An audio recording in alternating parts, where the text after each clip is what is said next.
जय जोहार।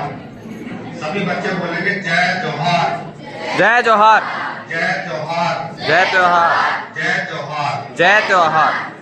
जनजाति गौरव दिवस के उपलक्ष्य में आज हमारे मेहमान और मुख्य वक्ता professor RS. Meena, assistant director college education Jaipur,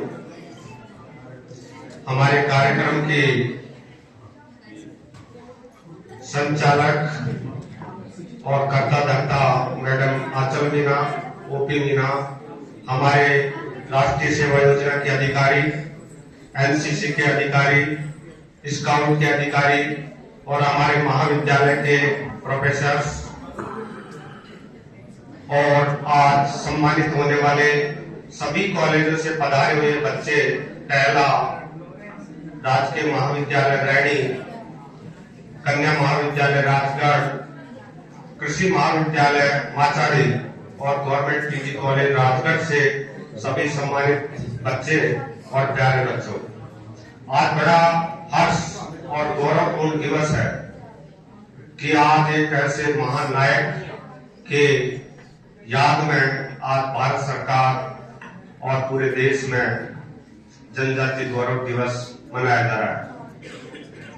अभी सर ने बताया है कि बिरसा मुंडा जो एक जननायक, एक स्वतंत्रता सेनानी, एक आंदोलनकर्ता, एक समाज सुधारक और बहुत सारे उनके अंदर गुण थे जो अल्प आयु में भी 25 वर्ष की आयु में, और उनको भगवान का दर्जा दिया गया।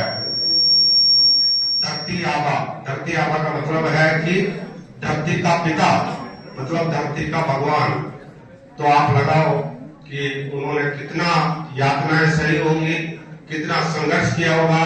उन्होंने बचपन से ही जिस क्षेत्र में जन्म लिया था वहां पर उस समय के जो हालात थे, उस समय अंग्रेज हमारे देश में राज कर रहे थे और भूमि जो थी जंगल था, उनके ऊपर जमींदारों का और अंग्रेजों का राज था। और जो आदिवासी थे उस जमाने में, जो मुखिया थे या जो वहां के मालिकाना जिनके पास हक था, उनसे भारी टैक्स लिया जाता था, उनसे मजदूरी करवाई जाती थी, उनसे बहुत यातनाएं दी जाती थी।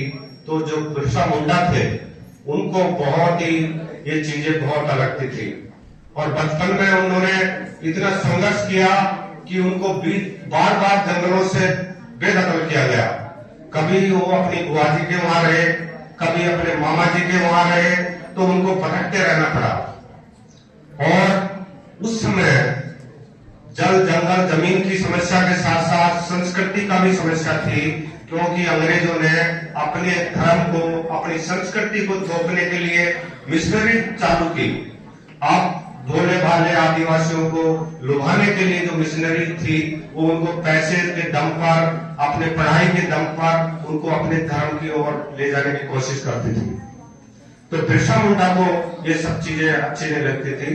फिर उनको पढ़ाने के लिए जर्मनी भी भेजा गया और जर्मनी में भी उनके साथ यही हुआ। उनको बार बार यही बताया गया वहां पर कि आपकी जो संस्कृति है वो कुछ नहीं है, हमारी संस्कृति उच्च है और हमारा जो धर्म है वो बहुत ऊंचा है, तो आप अपनी ये चीजें छोड़ो और हमारा लो। तो बिरसा मुंडा जो थे वो जंगलों में रहते थे, उनको पर्वतों से, पहाड़ों से